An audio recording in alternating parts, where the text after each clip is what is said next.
tapes, all the full categorization.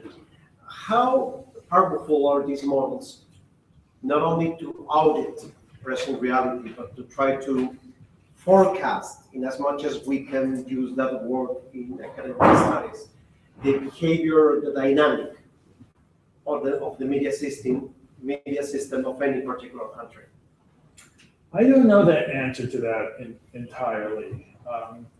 One of the points that I was making is that I think you have to conceive of media systems as not as having a particular set of properties, but as a pattern of variation. So I do think that once you begin to theorize a pattern of variation, you should be able to sort of make predictions. You should be able to think, well, okay, in this kind of a conjuncture, you should expect the system to behave in this way.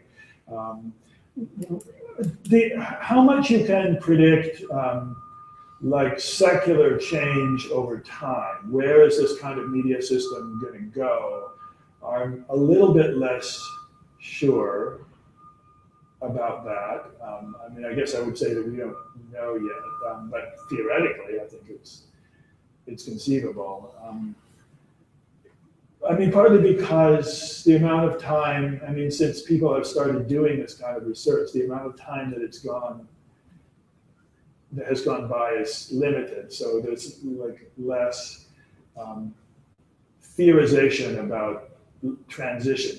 This is one of the things that Katrine Volter writes about, right, is conceptualizing media in transitional societies and conceptualizing transitions. How do transitions take place? But we don't have a lot of history of trying to do that. So to actually use it, prospectively, rather than to go back and say, okay, I can reconstruct an account of this that makes sense, then I think that is pretty hard. I mean, I certainly can't tell you what I think is going to happen in Venezuela.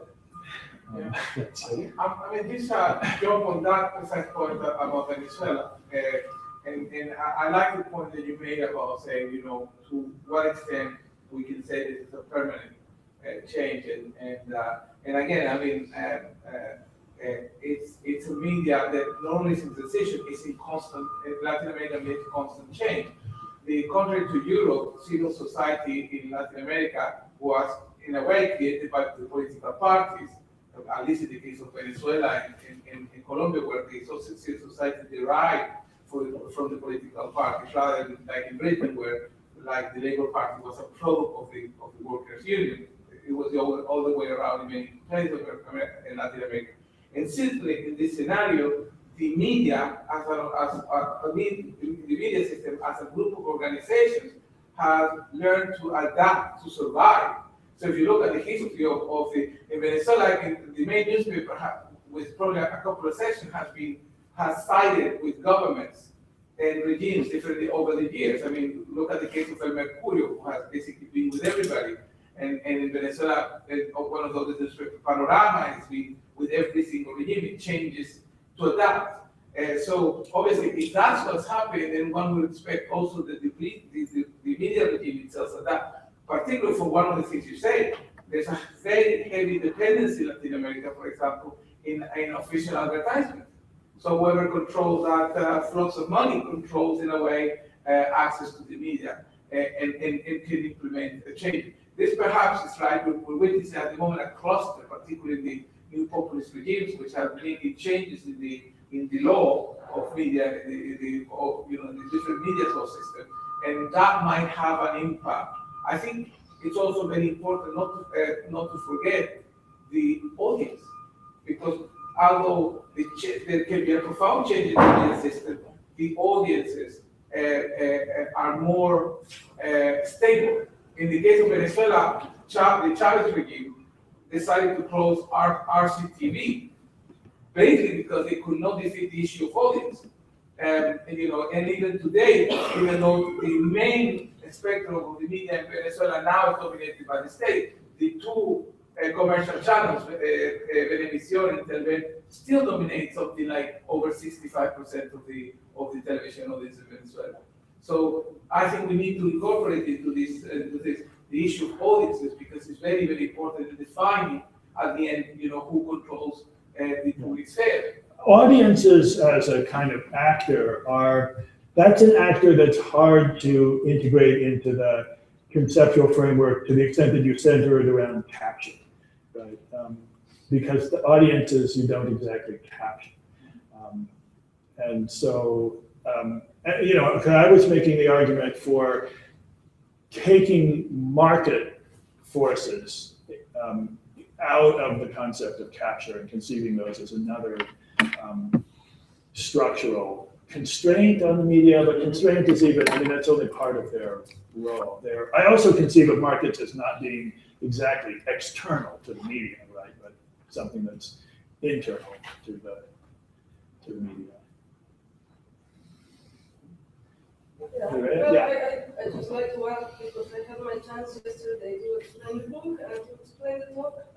At first, I'm really grateful on behalf of my colleague of your comments to my talk and to my book. And yes, I believe we use the concept of capture to mean those unwritten rules. We are aware that the market on its own and the political system on its own exert a great deal of power, which has already been theorized by other scholars. But even the forces of the market, which are not necessarily advertisement per se, and which work in various ways, and even state that their forces, state forces, or very specific political actors which shape on one way or another, you know, the fate of media content and news content and, you know, journalistic work. And that's what we mean by capture. We are fully aware that any media system could be captured, and that probably the concept is still too broad. We are trying to take it to the next level. As I said, we are developing an index to not only an index of capture, but of actors, which could be, you know, playing in this game. So yeah, I take your critique to heart. We are working on it, and just wanted to clarify that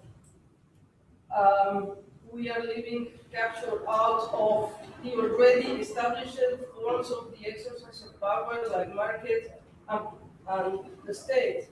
There are these very particular ways and examples that lie within the concept of capture. The other thing I want to say is that when we devise the book, we end up with problems of finding, you know, suitable authors who are committed to political theory. Most of the scholarship in Latin America has been done from the point of view of critical political economy.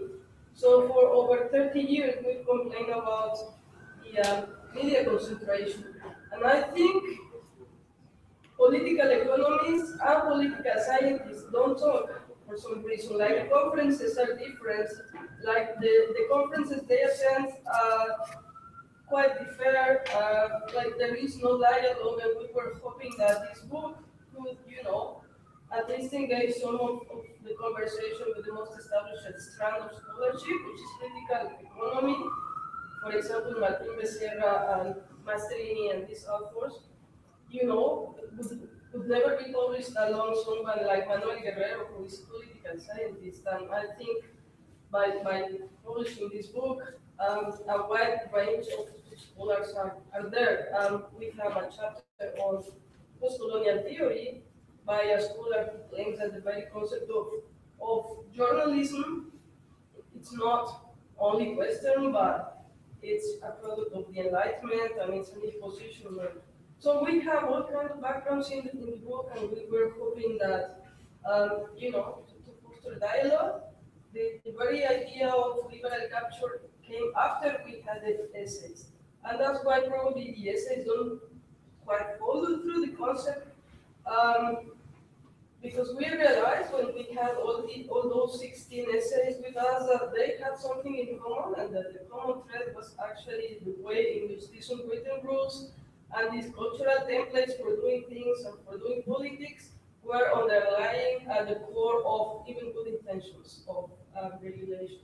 So for our next book, which is going to be in Spanish, we hope to fully develop the concept and a template. I know, aspiring to ideal types and normative types will always elicit this debate, but that's the point of it. But by our next book in Spanish, we hope we can finally kind of compare and give a set of data rules that could be useful to, to start comparison, because we know Mexico is very different from Colombia, from Peru, and from Bolivia, and there are so many internal differences, and we hopefully will, develop a model flexible enough to account for all the nuances and the differences.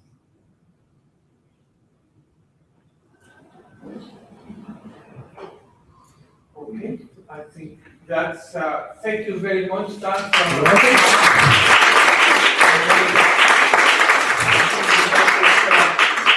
Thank you very much. With that, so can I formally invite Silvio to close the event?